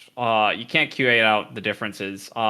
The way that it happens actually is that the mappers QA themselves out. And so this happens with like mappers like my like Zelk is one mapper I like to think of where it's like you could tell that he kept getting asked for no mod fives basically because he made the one in open nostalgic blood whatever the lore song, and then he made Temptation, and then we were like, oh my god, this is the no mod five guy, and then he got asked for like 10 billion no mod fives, and then so you started to get the archetypal no mod five because he couldn't be asked to like make the maps anymore, so and that ended up like that's what led to then the comments of these custom maps are soulless, which came from mappers, it came from some players, it came from like everywhere. So all that to kind of say is even with that like happening, this is where people are like neutering their maps themselves for players to think that they're more correlated with the slot. You still have these comments of the weirdness, and they seem to keep going up over time. So I basically this is why I did not regulate this year in terms of the aim control, because I wanted to see how far this goes, because it's like if this is where the mappers really are, then I mean that's just where the mappers are, and this is going to be like a symptom of the aim of the full customness. Because again, you can just go like I'd say I am aim control I am the aim control czar. I will not let more than 3 aim control maps go through, and I'm going to measure this by having my friend who only plays like jump training judge if there's aim control. Like you could do that, but you're also going to like create a bunch of friction and a lot of issues if you try to do something like that. So it's really hard because I mean, so some people would be like, you know, fuck your full custom. Just don't do that. Map pools weren't meant to be full custom. That's it. We need our you know, holy anime maps. I need the background. I need the cross screen jumps. I need the diff name. You know, the mappers just going crazy. Like I need the whole package, every map pool. And it's like, well, there you solve the problem and you don't piss off the mappers. But again, then you lose what Open was trying to do. So all this to really say, I think it's a matter of priorities of the tournament. Going forward, it's going to be a matter of which, like, because all this is valid. All like, it's just a matter of which direction should the ship be steered. Because, for example, I know that, and whichever course it's going to be, I know that another tournament's not going to take the same course. You know, the stuff that Open does and has been willing to do in the past goes far beyond what like most tournaments even would dare try to replicate. So, it's good or bad. Yeah, I don't have anything else to add after that. I think the biggest thing that I wanted to talk about were already talked about. So considering this episode has gone on for 90 minutes already, maybe we should move to the map pool feedback conversation. Because that is the last thing on the docket. Mm-hmm. I'll say that I completely agree with your point on priorities, and that like this is the direction Corsace has gone in. Like I would say like maybe turn it down a bit on the customs, but that would just be against what Corsace has been doing for a while. So where do I have any right to say that? Yeah. Awesome. Well, thanks, gentlemen. And yeah, so we'll get into this last section here on the map pool feedback. So, basically, you guys have pooled. We've all pooled. And before I get into, I do want to talk about like the rationale for how we handled it this year. But I want to talk about your experiences with the channel and how you guys have dealt with map pool feedback over the years. Yeah, so feedback channels have been interesting for me throughout the years. It's been kind of a mixed bag. Sometimes I get nothing of value out of a feedback channel for the entire tournament, and sometimes I get like the most valuable feedback I've ever had, and it helps me with shaping how I want to pool and like priorities on how certain picks need to be pooled in order for them to work. For example, hosted a seasonal 1v1 in 2020, about the same time as Corsace Open's comeback, and pooled like a CS9 Hard Rock in grand finals. And this was a logical step up because I had like a CS8 Hard Rock in finals, was above CS7 in semifinals. So it's not like this wasn't like telegraphed from the pools beforehand. But the map that I picked for it was a relatively simple like TV size CS7 instead of something with lots of aim control, because I figured, okay, you're testing the metadata, right? No need to make the pick overly complicated. But the feedback that I got was more, actually, the fact that it's just like normal jumps and normal mapping with CS9 makes this really, really hard, and not worth practicing as much as something that is CS9 with a bunch of really interesting patterning.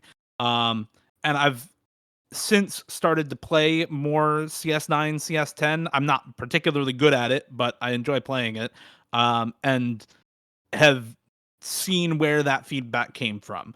Um, so I think some of the some of the feedback you can get in channels like this can be really helpful, especially if it's coming from other people who are map poolers or have been around the tournament scene long enough to see meta shifts over time.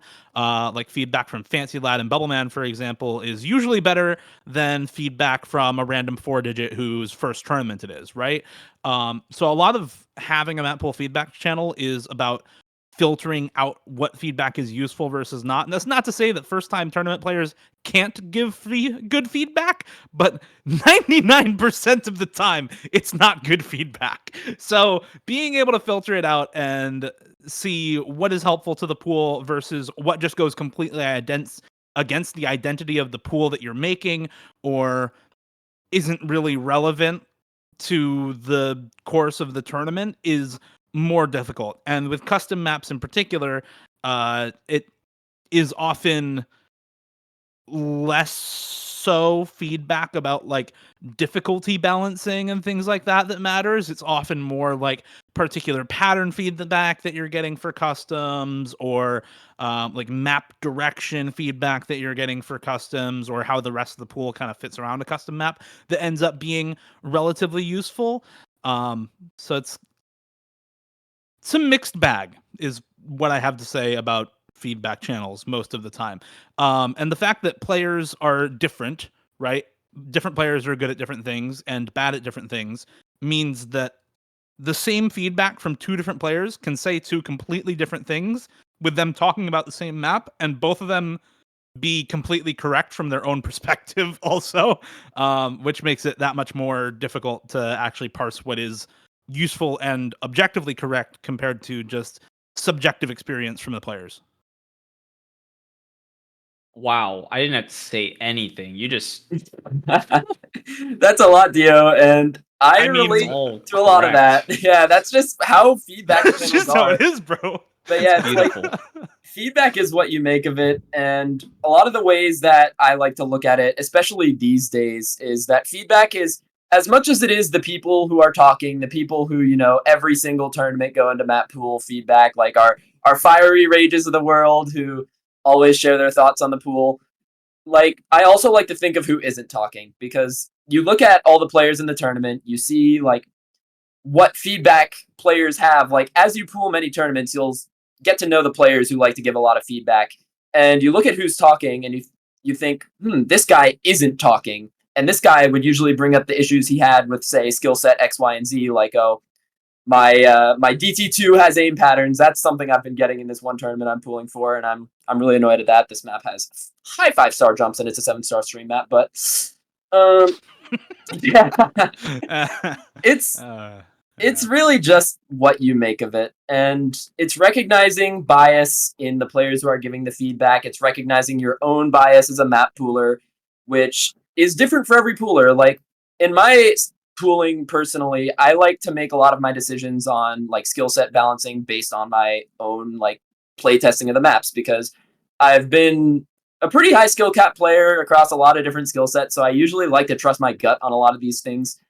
And not everyone can say that, so I've generally trusted my gut with that, but then also have to recognize with myself, I'm not like a perfectly well-rounded player. There's things that I do get wrong, and you have to look at that in the feedback as well. Like, say you're getting feedback from an aim player on a speed map saying that, yeah, this is too hard for the pool, and then I mean, obviously that's a little bit of cherry picking, because usually the aim players don't give exact feedback on like a speed map, but it's I've said it 3 times, I'll say it a 4th time. It's just recognizing like parsing what is important out of the feedback, and that's exactly what Dio said. So I'm not going to try and repeat him.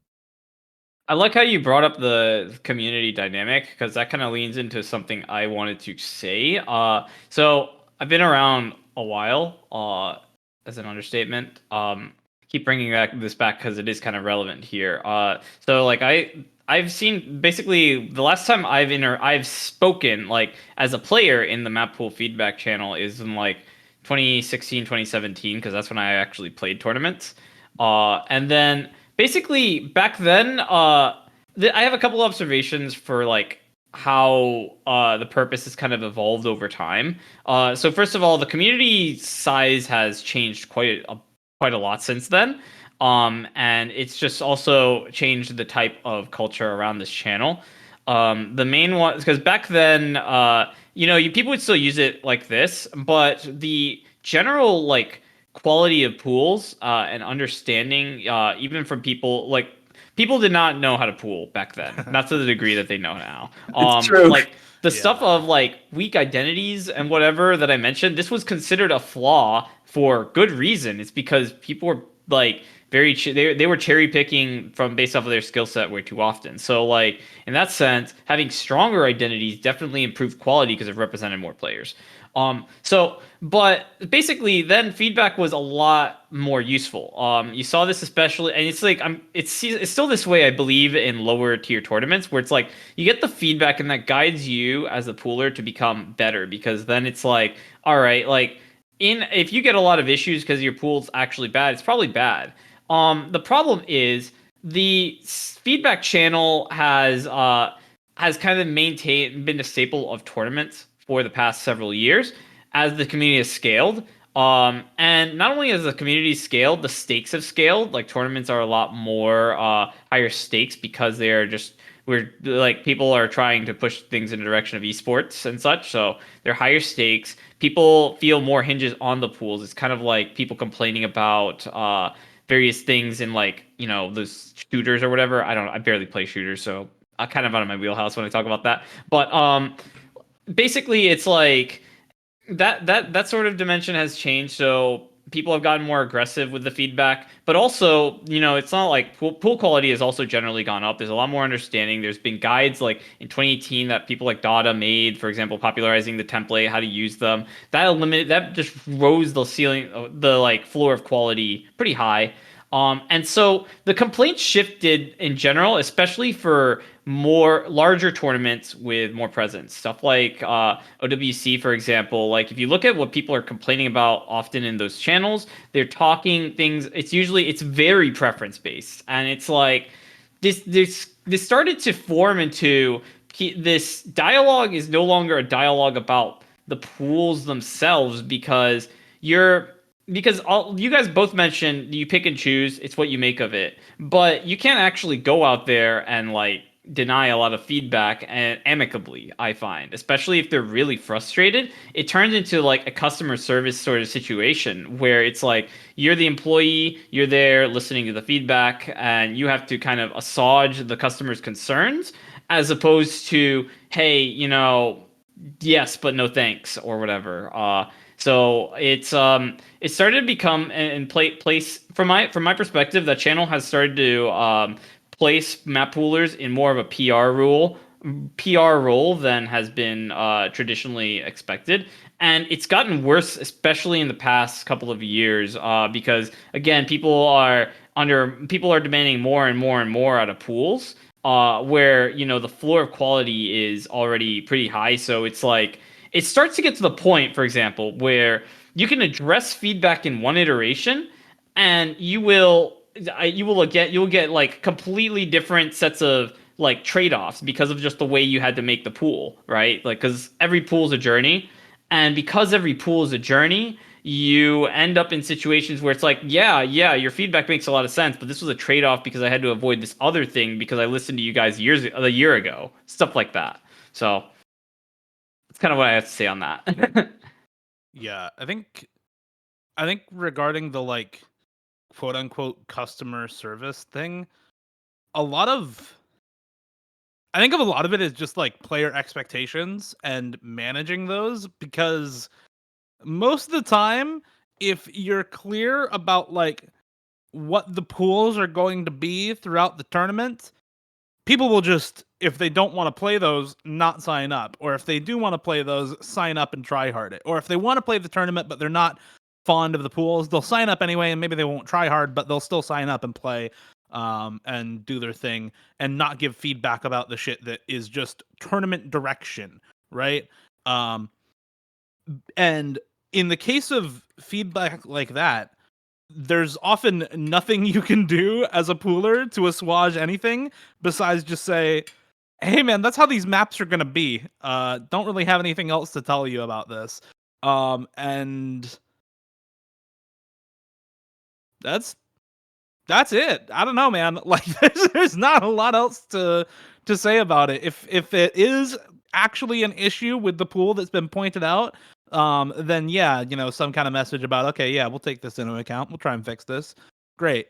If it's stuff that's just by a product of the design of the map pool or the maps that were picked intentionally, then there's no like assuaging to happen. It's more so just, hey, yeah, this is how the pools are. Sorry you don't like it. Because that's all you can really say. That's something I've become a huge proponent for. I think at this point, all tournaments should just specify like the approach they're taking with map pools on the forum post now, because it's just so preferential at this point that like you just can't please anybody, or not anybody, everybody. So like just say what you're going to do on the forum post, and if you deviate from that, then you can take the flame. But if you aren't deviating from what you say on the forum post, then suddenly like at what point, what ground do the people giving feedback even stand on? Even then, like putting it on the forum post is a really high bar to set for customer service, basically, because then you're saying, okay, now the players have a right to know exactly what the pools are going to look like before the start of the tournament, which I don't really agree with. If you happen to know the pooler and the pooling style, or the tournament has an identity like Corsace does somewhat, then you can kind of anticipate it already. But aside from that, it's really a matter of how much you want to communicate beforehand, because I don't think a lot of poolers even have that kind of idea about what the pools are going to be like. And if you're following kind of a quote unquote meta format, there shouldn't be a reason for you to do so, because again, a lot of this is subjective, right? If you're covering most of the main skill sets anyway, then there's no point in saying, yeah, we're going to use meta pools, because the differences between like a Dio pool and a Miles pool following the meta are going to be so small that there's no point to actually differentiating them on a forum post, right? So I don't feel like that's a thing to do. More so like if stuff like that gets brought up, like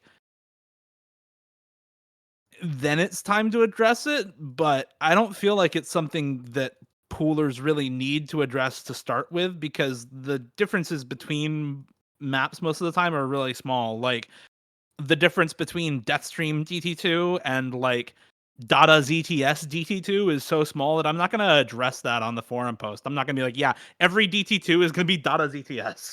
There's actually a massive difference. I can't play Deathstream DT2. I can play Data ZTS DT2, Dio.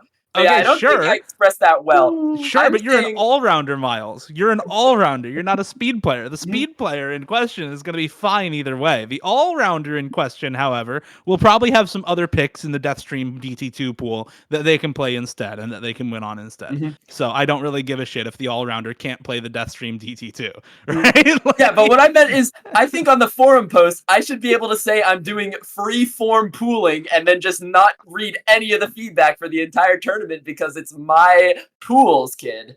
That's also true. That's a way to do it, but I think that's also like very bad from a PR standpoint, which is what we've kind of been going for.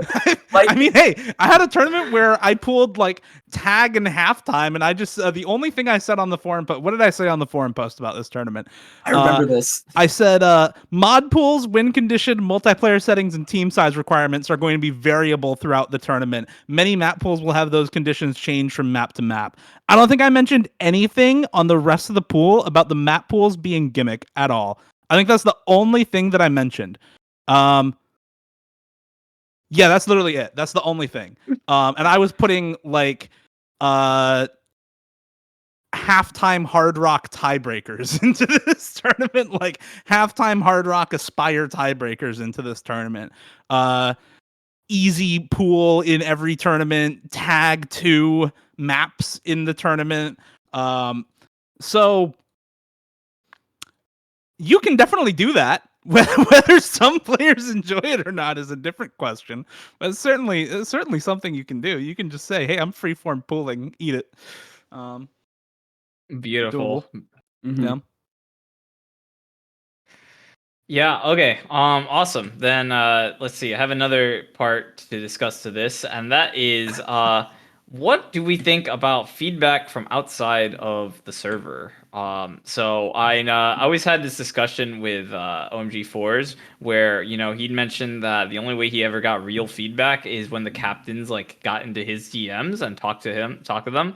So what are your thoughts on that, as well as, you know, private server discussions about the pools? Because, you know, sometimes people, they have strong opinions but they don't want to actually, you know, get out and put their face on them in the put for all to see. And you also have, you know, what stuff people what people who are streaming say. So there's like, these are some like extra figure, I guess it's like another category of this is Twitter feedback, like, because, you know, social media and whatnot. What do you think about these sources of feedback? I think that all feedback should be at a face value taken equally, but I should say that depending on the medium that it's being shared, you have to interpret why they're deciding to share that when there's almost always very obviously a place for them to give that feedback. Like in closed, we were seeing a lot of this happen in like Zudi's chat and on Zudi's stream. I didn't pay attention to any of it because the fact that they were keeping it there and not trying to put it forward means that they aren't actually confident in those points enough to actually take it to the map pooler. Like, I think that if you have feedback and you're gonna be like strong tongued about it, like just put it somewhere. Like a lot of the time the map poolers don't bite. Like I know some people do. Dada does, but I don't. Like if you have feedback, 99% of the time we want to hear it. As rude as you want to be, as whatever as you want to be, like just throw it in there and we'll look at it. But keeping it in mediums like Twitch chats and private servers and Twitter. Well, I mean, I guess less so Twitter because if you're on OSU Twitter, you'll eventually end up seeing it. But like it just says a lot when they want to keep it in like a circle that the map pooler isn't, I guess, directly in.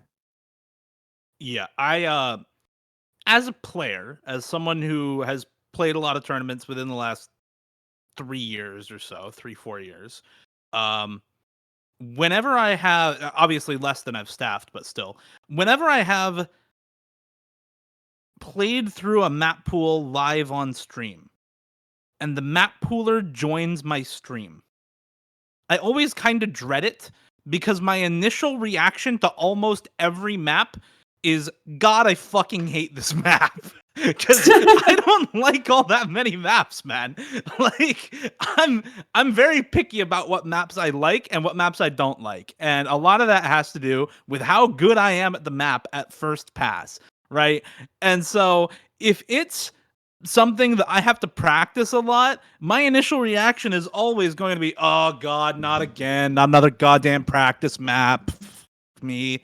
And if the map pooler comes into my stream and sees that, their initial reaction is going to be, oh shoot, maybe I made this map too hard, or maybe I made this practice too practice heavy, or too bad for sight rating. But actually, I'm really bad at reading, and so if your map pool has a lot of reading in it, I'm just going to be bad at the map pool. And that's not necessarily a problem with the map pool. So after I'm done with playing the pool through and practicing, and I've played everything a couple times, then I go into the feedback channel if I have any valid points. Taking stuff from people's live streams is a great way to use overreactions as feedback rather than thought out feedback as feedback, basically. Because when you're live streaming, you just kind of say whatever comes up, right, while it's going on. And that's not the kind of feedback that you want to be taking into account seriously when you're pooling. Because for as much as you have thought about the pool, the players don't always think about it as much as you as a pooler, right? And so if you're taking very first pass, first look at the map pool type of feedback, it's oftentimes not as well thought out as it usually would be. Same thing for private servers, same thing for Twitter. People just vent all the time on these, like Miles said, so I really don't pay attention to them.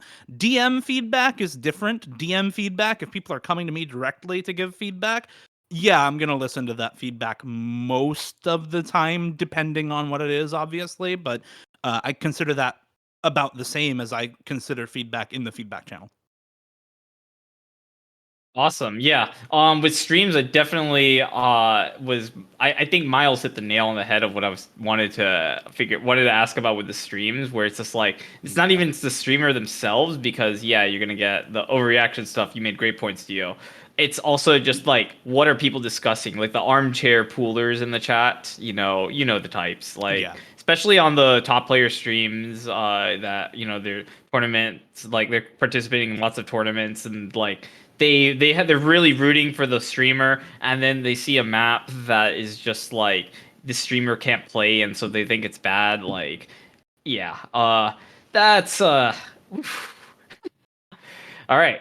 Awesome. So then I think last thing out here left to say is that of like Corsace's approach to the map pool feedback this year. So, you made some really good points. You guys have made some really good points about player expectations. Because so the thing is, there are very high expectations placed on Corsace.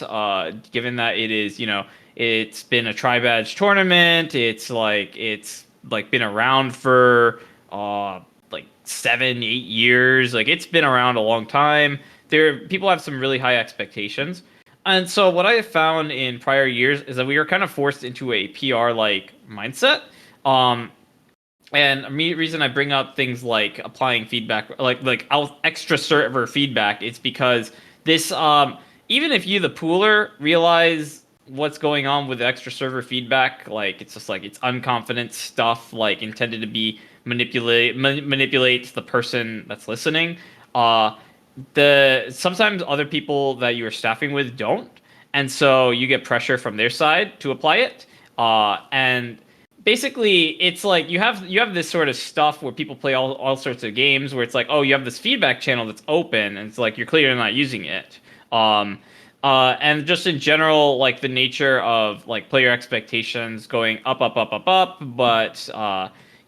pool, but like essentially there's just not much where you can do, and nuance is very hard to explain in even a map, even in that discussion format, because if players are going there to get their concerns addressed more so than hear what the pooler, like what's going on with the pooler and why they had to deal with that, it's just not a good situation. I also find that your point on the reaction is pretty good here. It tracks with my experience a lot. When you have a map pool that that essentially will decide to you whether or not you actually succeed that weekend or not, you tend to basically that week you tend to have much more emotionally charged reactions up until you've played the match. So this is something that I've like seen over time, like where it's just people are more mad when they actually. It depends on the map, but it's like you take them out of that situation, would they still be the same way? So this year, Corsace we did away with the map pool feedback channel based off of this stuff and replaced it with a forum to kind of like filter out the feedback to like essentially bullet points, because most of the time that is what people are conveying, and it's just like a pre-filtering step, but also delay when it actually starts, when the feedback opens, to try to avoid that emotionally charged feedback that creates often a lot of drama. Honestly, like we've even had players like that. They were both emotionally charged in different directions, and they were fighting each other on the validity of the feedback for the poolers last year. Like, I shit you not. It's like, wow. And it's like funny to laugh at, but it's just like, what are we facilitating here? I'm like, is this really map pool feedback anymore? It feels more like map pool therapy. Like, Apple PvP. yeah. We can try and pit two players against each other by putting certain maps in the pool to try and draw them out against each other. That's going to be the next meta of pooling for sadist poolers. Holy crap, man. Whew.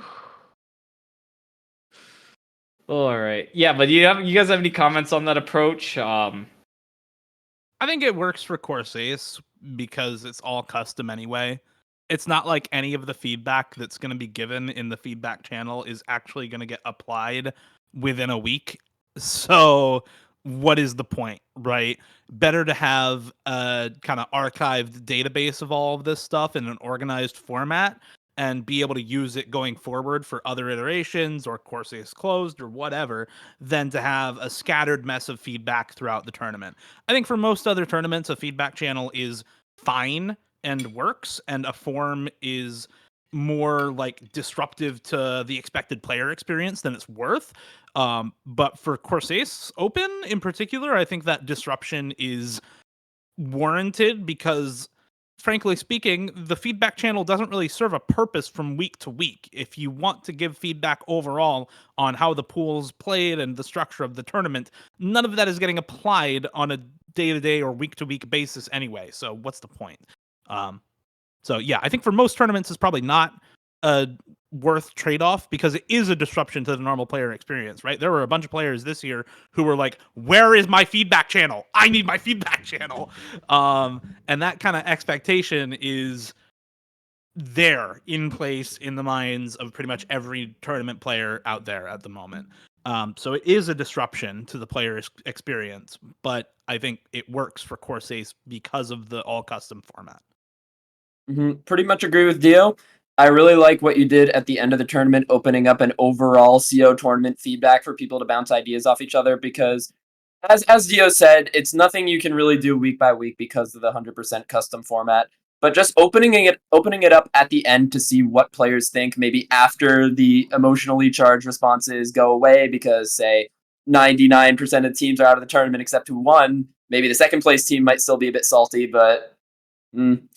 Uh, it just allows people to have more open conversation, like what we really saw. We've seen some good conversations in the tournament feedback channel, like FG Sky dropping a lot of good detailed feedback, and a lot of other players voicing it in a more, I think, genuine manner than you would get on like a weekly basis when they're feeling attacked that the map pool doesn't have what they want in it. But yeah, again, agreeing with Theo, I think this is really good for Corsace. I think you should continue opening up a channel at the end of the tournament to let people bounce ideas off each other.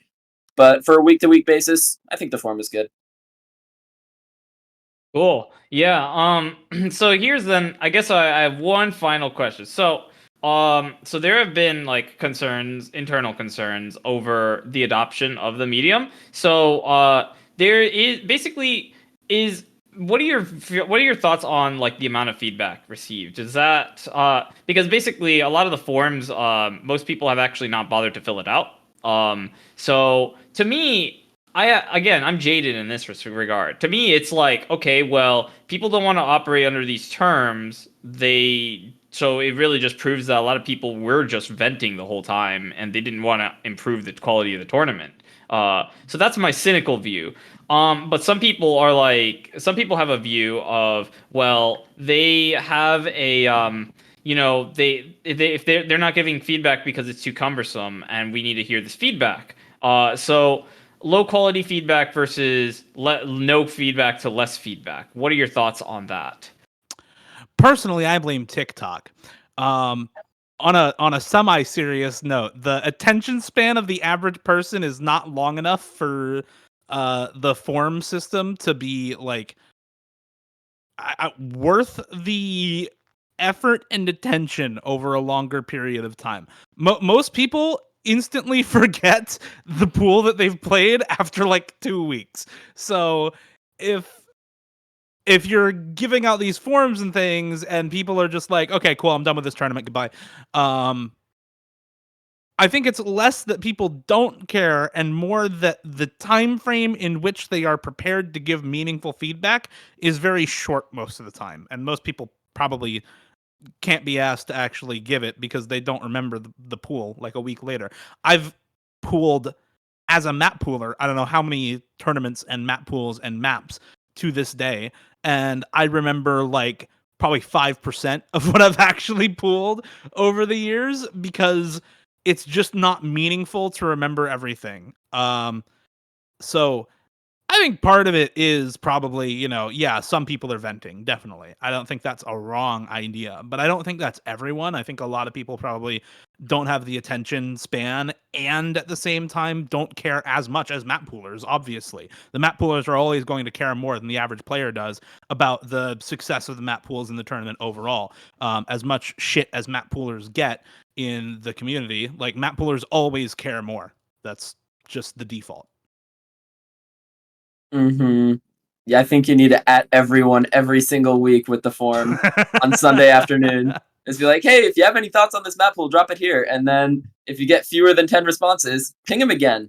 But yeah, that's also kind of a cynical response for me. But I do agree with both of you on that. It's like there's a little bit of venting, but I feel like it is something that you have to evaluate in like a great gray area. Like not everyone's venting, but at the same time, like enough are to where it's like you have to take it into account, and that's obviously what you did this iteration. Awesome. Unironically, I like the idea of ping everyone every Sunday after the matches are over. Hey, feedback form, give your feedback now.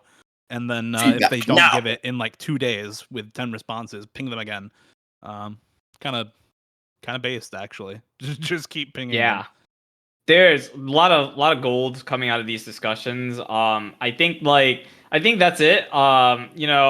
Thank you both for joining me on this. You brought up some amazing insights. I learned. I'm sure that anyone watching along is going to learn. I'm sure that future Corsace staff will learn.